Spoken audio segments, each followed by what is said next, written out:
Ütle. Uusajal on Inglismaal parlament olnud oluline demokraatliku valitsemise seadusandluse keskus. On olnud hetki, kus parlament on võidelnud oma õiguste ja valitsuste eest, monarhi või valitseva võimu vastu. Näiteks Inglise kodusõda ja absolutismi vastane võitlus. See on aidanud kujundada Inglismaa parlamentaarset süsteemi, kus parlamendil on oluline roll riigi juhtimisel ning rahva esindamisel. Parlamendi abil on Inglismaa saavutanud tasakaalu võimu jagunemisel seadusandva, täidesaatva ja kohtusüsteemi vahel. Magna Carta ja Bill of Rights on olulised dokumendid, mis kujundavad valitsemist ja kodanike õigusi. Tänu nende abile ning institutsioonide loomise kaudu tekkisid alused, millel toetus parlamentarismi väljakujunemine. Tänapäeval on parlamentarism oluline demokraatia alus.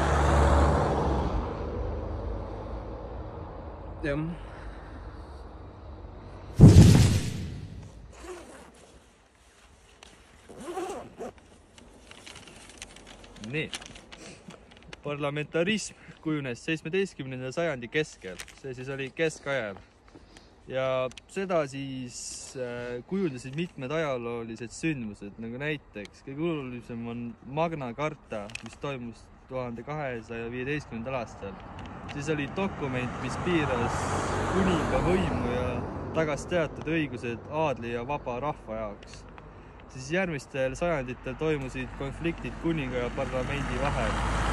Seda nimetati siis kodusõjaks. Need toimusid 1642. aastast kuni 1651. aastani. Järgmine sündmus, mis siis kujundas seda, oli Glorious Revolution. See siis oli 1688. aasta protestantliku monarhi William III ja Mary II.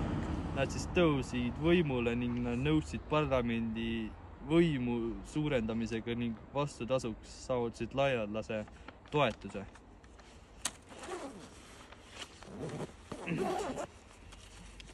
Nii. Parlamentarism kujunes peamiselt selleks, et tagada kodanikele suurem poliitiline kaasatus ja õigused. Parlamentarism aitas luua stabiilsema poliitilise keskkonna, kus võim ei sõltunud ainult monarhi isikust, vaid tugines laiemale poliitilisele esindatusele.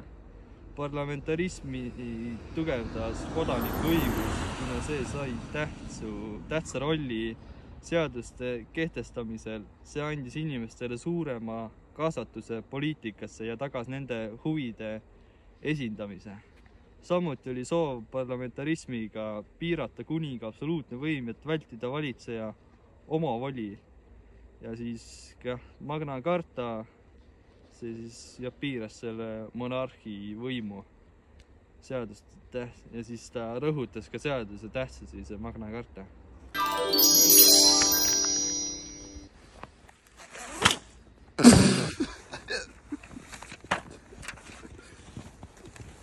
Nii.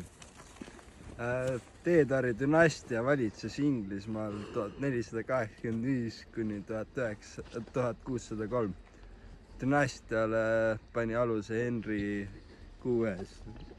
Inglismaa viimane Theodorite soost monarh oli Elizabeth I, kes valitses 1558 kuni surmani 1603. aastal.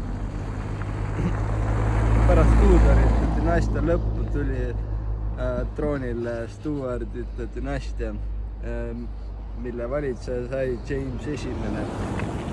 Stuartid valitsesid Inglismaad 1603 kuni 1707. Peale James I sai võimule tema poeg Charles I, kes valitses 1625 kuni 1649 aastatel. Kuningas saatis parlamendi laiali, kuid ei suutnud saavutada absoluutlikku valitsemise viisi. Viimane Stuartite dünastia valitseja oli Anne, kes valitses 1702 kuni 1707. Inglise parlamentaarsüsteemi kujunemine oli pikk ja keeruline protsess. Alguse sai see keskajal, kui kuningas pidi nõu küsima suurmehedelt ning 1215. aastal allkirjastati Magna Carta, mis piiras monarhi võimu. Aja jooksul arenes parlament, kus oli esindatud aatlikud ja hiljem ka alamklassid. Tülid valitsejate ja parlamendi vahel nagu Inglise kodusõjad rõhutasid valitsusvõimu tasakaalu tähtsust. Sajandi lõpus viisid konfliktid Stuartite monarhiaga, eriti Inglise kodusõjast 1642. aastal kuni 1651. aastani monarhia võimu piiramiseni ja parlamentaarne valitsusvormi tugevnemiseni.